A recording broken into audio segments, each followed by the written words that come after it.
역대하 25장 28절까지입니다. 25장 17절에서 28절까지 같이 읽습니다. 유다왕 아마샤가 상의하고 예후의 손자 여호아하스의 아들 이스라엘 왕 요아스에게 사신을 보내어 이르되 보라 서로 대면하지 않으리라. 이스라엘 왕 요아스가 유다 왕 아마샤에게 사람을 보내어 이르되 레바논 가시나무가 레바논 백향목에게 전가를 보내어 이르기를 내 딸을 내 아들에게 주어 아내로 삼게 하라 하였더니 레바논 들짐승이 지나가다가 그 가시나무를 짓밟았느니라.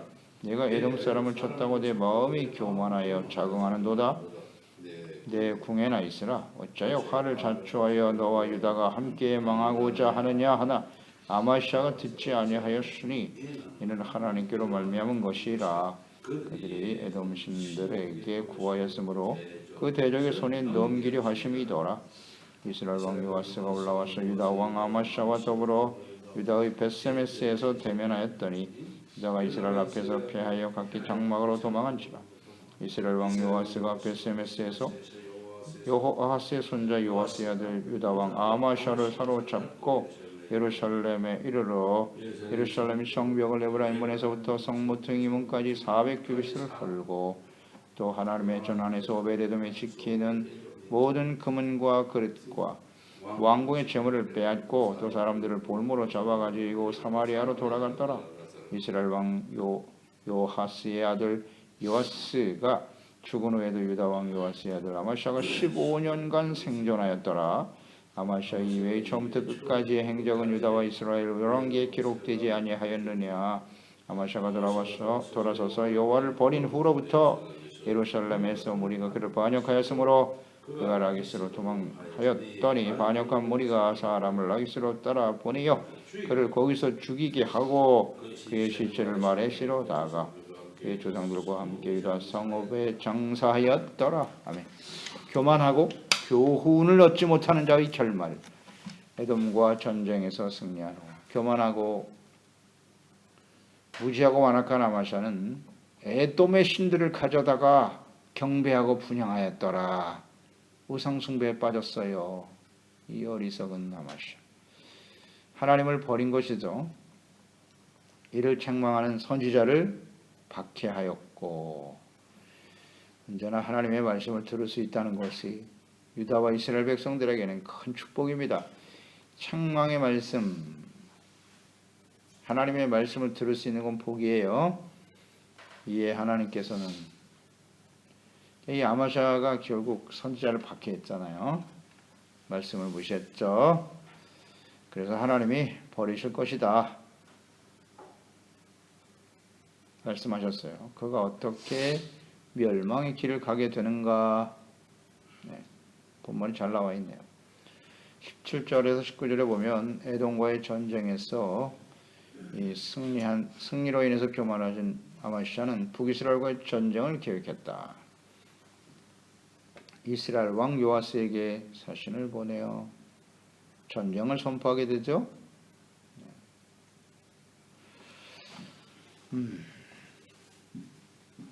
이에 대해서 이스라엘 왕 요아스는 아주 경멸적인 비유를 들어 조언을 하죠. 가시나무가 백향목과 상대가 될 수 없다. 어떻게 백향목과 가시나무가 백향목과 혼인관계를 맺으려고 하느냐. 그러다가 가시나무를 짓밟아버리고 마는 것이지. 그러니까 너와 우리는 상대가 안 된다 이런 뜻이에요. 교만하고 어리석은 행동이다. 내가 에돔을 이기더니 아주 교만해져가지고 보이는 것이 없구만 이런 뜻이에요. 그래서 내 마음이 교만하여 자긍하는도다. 내 궁에나 있어라. 어찌하여 화를 자초하여 너와 유다가 함께 망하고자 하느냐. 근데 이 말씀은 그냥 요아스의 말이기보다는 예언의 말씀인 것 같죠. 하나님의 말씀이에요. 이 말씀을 듣고 겸손해졌으면 얼마나 좋았을까. 당연히 이스라엘 왕의 말을 들을 리가 없죠. 그러나 그 상태는 정확하게, 그 상황을 정확하게 지적하고 있네요. 요아스가 이게 에돔을 이기더니 교만해졌다. 선지자의 말씀과 같은 것이었는데, 그래서 이 아마샤가 이 전쟁에서 우리는 생각해 보는 겁니다. 이 전쟁이 과연 이길까 실까? 그러니까 전쟁이라고 하는 건 승리를 확신하면서 하는 거 아니겠어요? 승리에 대한 확신이 없으면 전쟁을 일으키는 어리석은 자가 어디 있겠습니까? 그런데 그는 하나님의 말씀을 버렸고, 하나님을 버렸죠. 그래서 우상 숭배하는 위치에 있었는데, 이가 이 전쟁에서 이길 것이라는 확신은 도대체 뭐였을까? 한번 생각해 보세요. 여기서 왜 전쟁을 통해서 아마 이스라엘을 통합하고 싶었던 것 같아요. 그래서 과거 다윗 왕의 그 영광을 회복하리라, 이런 생각을 했을까요? 에돔과의 전쟁을 통해서 이제 그 에돔의 신들을 하나님을 버리고 에돔 신을 섬기면서 어떻게 이 승리에 대한 확신을 가지고 있었을까? 참 안타까운 일이죠. 그러니까 우리가 마음속에 나름대로 승리의 확신도 있고 뭐 믿음이 있으니까 전쟁을 할 거 아니에요. 근데 그 믿음의 근거가 뭐냐는 거죠. 그러니까 이건 뭐 어떻게 표현할 수가 없어요. 이건 자신감? 이 전쟁에서 반드시 이길 수 있다는 자신감? 이거 하나밖에는 이유가 없는데요. 과거의 경험, 승리의 경험, 자신감. 여러분 자신감이 얼마나 위험한 일인지 아시겠죠? 이 아마샤를 보고 한번 생각해 보세요. 긍정적인 사고방식, 우리는 반드시 이길 거야. 이런 긍정적인 사고방식 가진다고 해서 다 이깁니까? 이 함정이에요, 함정. 승리의 확신을 가지고 자신감을 가지고 싸우라. 용기를 가지고 나가 싸우라. 이 근원이 뭐냐는 거죠. 용기, 담대함, 자신감 다 좋습니다. 그러나 그 근원이 자기 자신이냐, 하나님께 기인한 것이냐, 기초한 것인가를 잘 볼 줄 알아야죠. 하나님이 없는 사람들이야 뭐 다 자기 자신에 기초하고 있지만, 하나님의 백성들이 하나님의 말씀과 하나님을 떠나서 얻는 자신감은 그걸 교만이라고 불러요. 교만. 참 어리석은 사람이네요.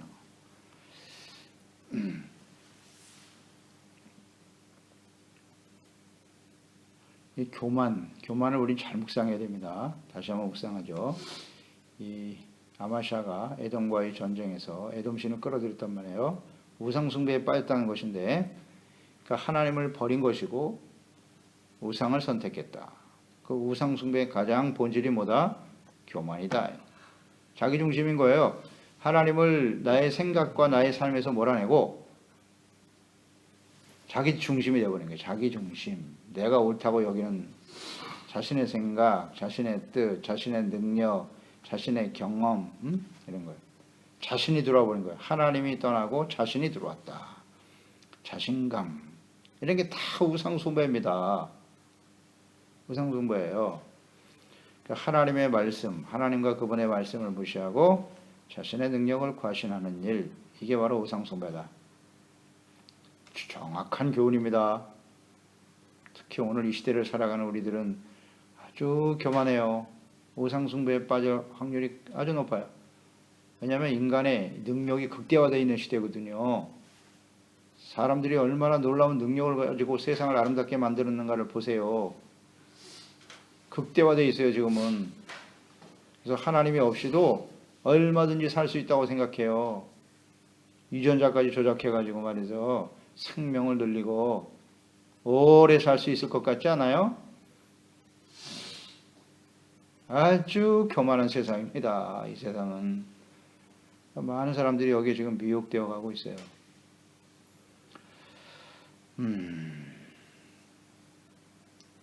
교만, 이퀄 우상숭배. 거기에는 언제나 자기 중심이 있다. 잘 묵상해 보시기 바랍니다. 내가 하나님을 믿고 의지하는지, 하나님의 말씀을 믿고 순종하는 삶이 나의 중심이 되는지, 아니면 자신의 경험과 지식, 지혜, 이런 것들이 나의 삶을 이끌어가고 있지는 않나?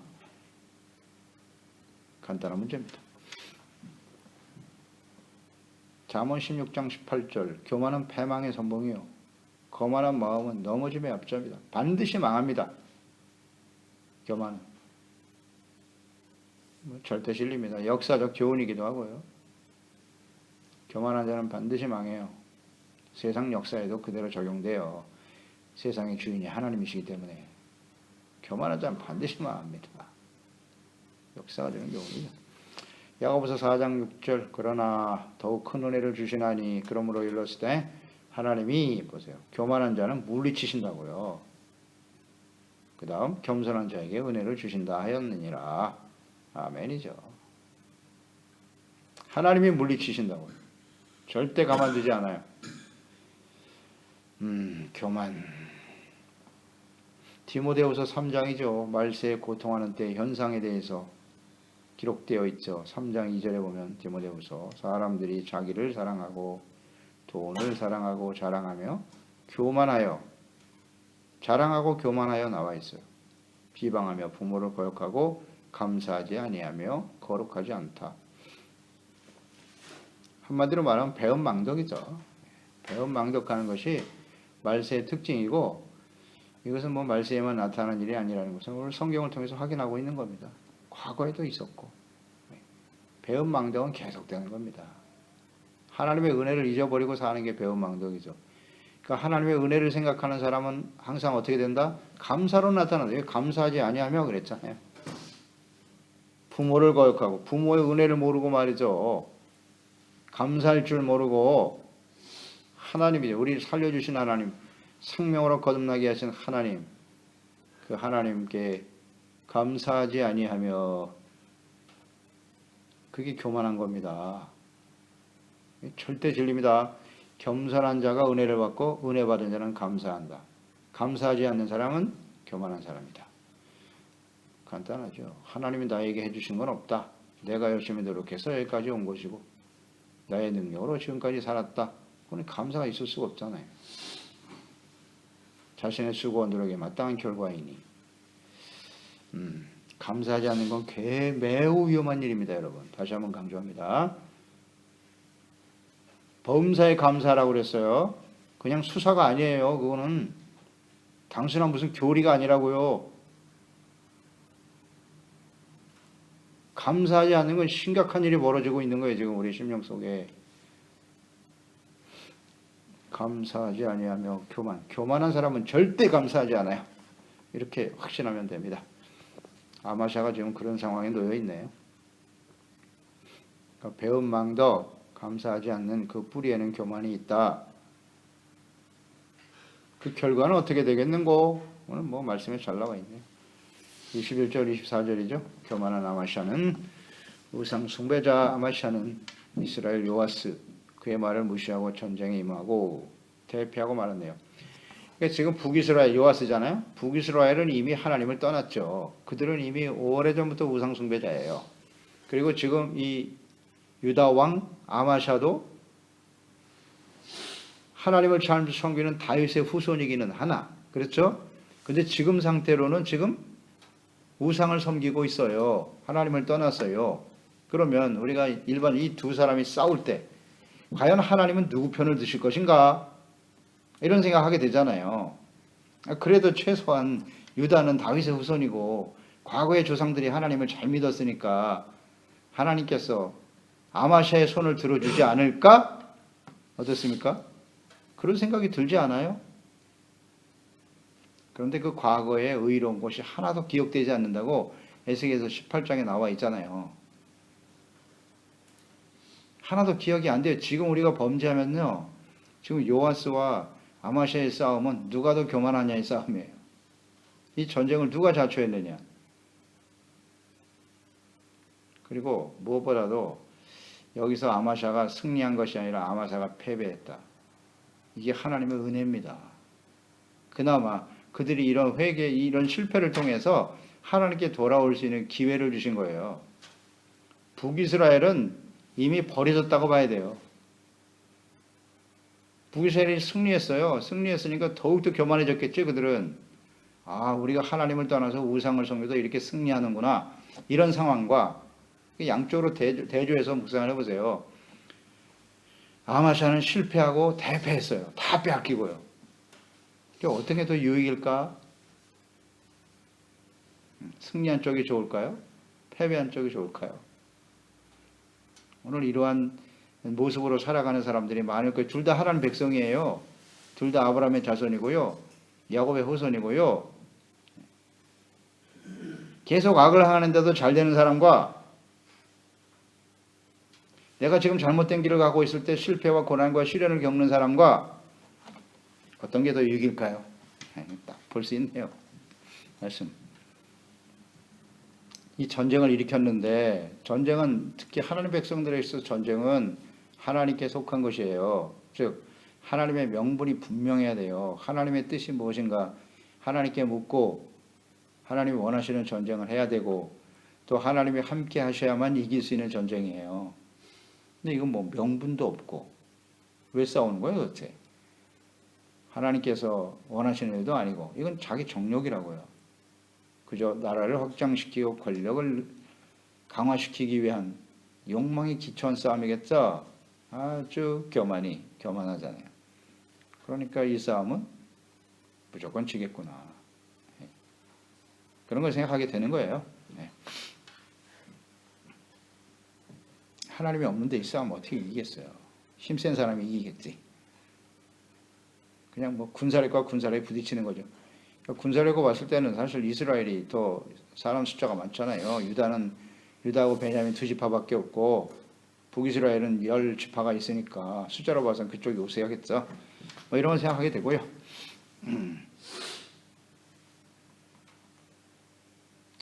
결과는 대패하게 되었다.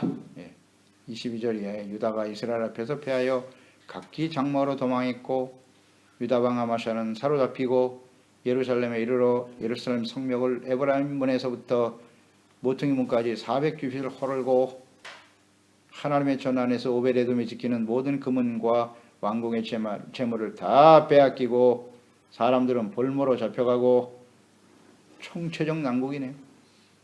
이렇게 될 줄 몰랐을까요? 몰랐겠죠. 이런 안타까운 아마샤. 전쟁에 승리하고 나의 권력을 키우고 나의 영광을 나타내야지. 어리석은 아마샤. 우리가 이런 헛된 꿈을 꾸면 안 된다는 겁니다. 헛된 꿈을 꾸면 안 돼요. 우리가 하나님 앞에 교만하고 의의를 상실한 상태에서 어떤 수고와 노력을 해도 전쟁이라는 건 목숨 걸고 하는 건데 아무리 목숨을 바치고 싸워도 좋은 결과를 얻을 수 없어요. 요즘 보세요. 우리의 주어진 인생, 장밋빛 미래를 갖고 있다. 내가 열심히 수고하고 노력해서 좀 더 나은 아름다운 인생을 만들어 보아야지. 죽기 살기로 일합니다. 죽기 살기로 노력하고 그러면 죽습니다. 그냥 죽는 거예요. 죄와 사망에 빠져서. 이걸 모르죠. 무조건 열심히 한다고 해서 되는 게 아니에요. 하나님과의 올바른 관계를 유지하는 것이 매우 중요하다. 안타깝네요. 그러면서 잘 될 거라고요? 우리 자신뿐만 아니라 우리 자녀들의 삶도 마찬가지입니다. 그들의 미래가 다 좋아지길 바라죠. 우리 부모 입장에서는. 어떻게 해야 행복하고 잘 살 수 있을까요? 이거 아직도 모르면 안 되죠. 가르쳐 줘야죠. 인생을 먼저 살았으니까. 그 결말은 이와 같다. 성경에 분명히 말씀하고 있잖아요. 하나님을 떠난 사람이.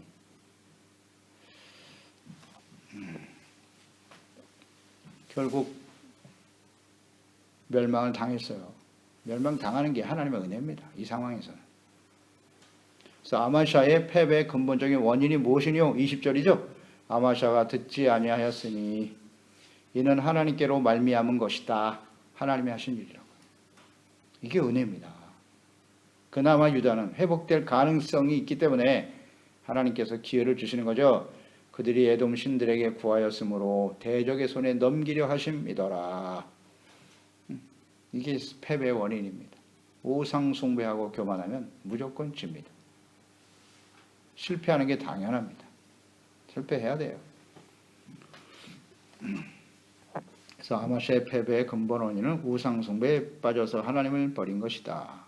그 결과로 하나님의 공의의 심판이 임한 것이다. 여러분, 우리 심판이란 말 아주 싫어하는데요. 이 상황에서 심판받는 게 어떻습니까? 이 아마샤에게는. 이게 큰 복이에요. 심판이 하나님의 사랑입니다. 사랑입니다. 승리한 이스라엘, 요아스, 그들은 더욱더 자신들이 우상을 섬기는 것에서 확신하게 됐을 거고 계속 거기를 가는 거고, 이 실패한 아마샤는 그래도 돌이킬 수 있는 기회를 주시는 거 아니겠어요? 어떤 게 진짜 보인가 생각해 보세요. 심판이 나쁜 게 아니에요. 이 전쟁이라고 하는 것이 하나님의 심판의 도구인데 자기가 스스로 자초했네. 전쟁을, 심판을 자초한 거죠. 아마샤. 25장 역대하 25장 16절 말씀이 성취된 것이라고 봐야죠. 선지자가 아직 그에게 말할 때 왕이 그에게 이르되 우리가 너를 왕의 모사로 삼았냐? 그를 치라. 어째 맞으려 하느냐? 그 치라. 그러면서 그래서 말했죠. 나의 경고를 듣지 아니 하나님이 왕을 멸하시기로 작정하신 줄 아노라. 이 말씀이 성취되고 있는 거예요. 25장 16절. 이렇게 될 줄 몰랐을까? 하나님의 말씀을 이렇게 모르니 무지하고 완악한 거예요. 하나님 말씀 무지해버려. 완전히 무시해버려. 참. 그 결과가 어떠한가를 보여주네요. 배은망덕, 중요한 키워드죠.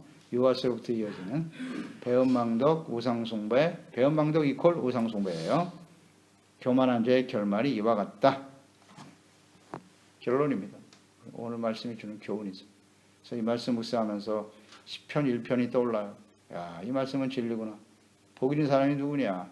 악인의 길을 도모하지 않는 것이고 죄인의 길에 서지 않는 것이고 오만한 자의 자리에 앉지 않는 것이다. 그런 사람은 어떤 사람이냐? 여호와의 율법을 즐거워하여 추여로 묵상하는 자로다.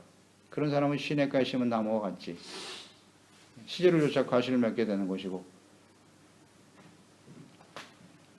악인들은 그렇지 아니하며 오직 바람에 나는 겨와 같도다. 악인은 바람에 나는 겨다. 그러므로 악인은 심판을 견디지 못한다. 죄인들이 의인의 모임에 들지 못하리로다. 무릇 의인들의 길은 여호와께서 인정하시나 악인들의 길은 망하리로다. 이 시편 1편 다윗이 깨달은 지혜잖아요. 진리. 이건 진리입니다.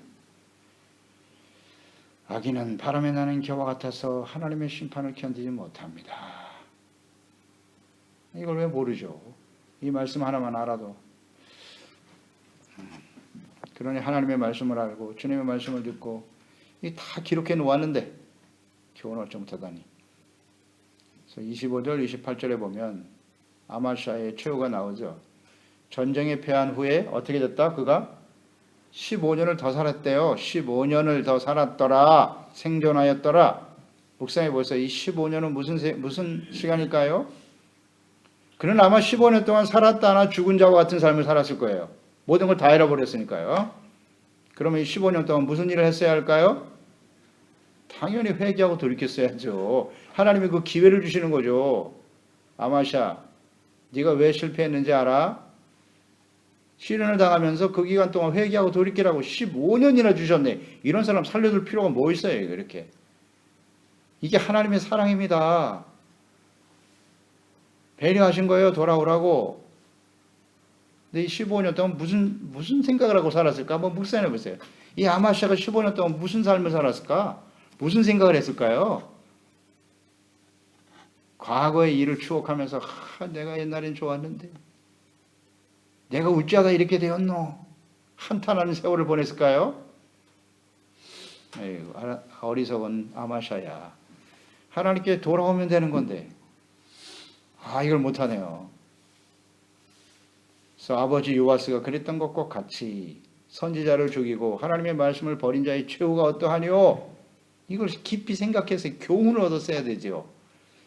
역대하 24장 25절에 요아스가 크게 부상하며 적군이 그를 버리고 간 후에 그의 신하들이 제사장 여호와의 아들들의 피로 말미암아 반역하여 그를 그의 침상에서 쳐 죽인지라 다윗성에 장사하였으나. 여기 나오잖아요. 그러니까 이 15년 동안 회복의 기회를 잃어버리고 시간을 그냥 흘려보낸 겁니다. 그 결과는 어떻게 되었다? 아버지처럼 또 반역한 사람이 일어났잖아요. 그래서 무서워서 라기스로 도망쳤어요. 그랬더니 거기서 죽였다. 그 길을 피할 수가 있나? 이 어리석은 아마샤. 이런 아마샤와 같은 삶을 살면 안 되겠죠. 저희들은요. 기회를 놓치지 말라. 그 기회가 뭐냐? 회개하고 돌이킬 수 있는 기회다. 회개하고 돌이킬 수 있는 기회다. 이것을 우리가 분명히 알고 주님을 섬기는 지혜로운 종들이 되어야 합니다. 교만과 교훈을 얻지 못하는 자의 최후 결말 이와 같다. 기도하겠습니다. 하나님 아버지, 오늘도 아마시아의 삶을 통해서 우리에게 교훈을 주시니 감사합니다. 왜 기록하셨겠어요? 하나님과 그의 백성들과의 관계 속에서 일어나는 일들을 통하여 이것이 모든 삶의 여정에 모든 사람들의 시대에 그대로 이루어지는 것이고요. 오늘 우리의 개인의 삶과 이 시대에도 동일하게 적용이 되겠죠. 하나님의 자녀와 백성은 언제나 겸손해야 돼요. 하나님의 은혜를 잃어버리면 안 됩니다. 주여, 저희들과 우리 모든 지체들, 자녀들 절대로 배은망덕한 삶이 되지 않게 하세요. 배은망덕은 곧 우상숭배라는 사실을 잊지 말고요. 감사가 사라진다고 하는 것은 매우 위험한 일입니다. 교만은 패망의 선봉이에요. 겸손한 자가 되어 하나님 말씀 앞에 자신의 죄를 깨닫고 고백할 줄 알게 하시고 우리가 더 지금 살아간다고 하는 삶의 의미는 하나님 앞에 돌이킬 수 있는 기회를 주신다는 사실을 잊지 말고 겸손한 자로 하나님의 말씀을 사모하는 자로 애통하는 자로 겸손한 자로서 주님 앞에 나아갈 수 있는 마지막 순간까지 이것을 지켜가는 지혜로운 종들이 되게 하소서. 예수님의 이름으로 기도드리옵나이다. 아멘.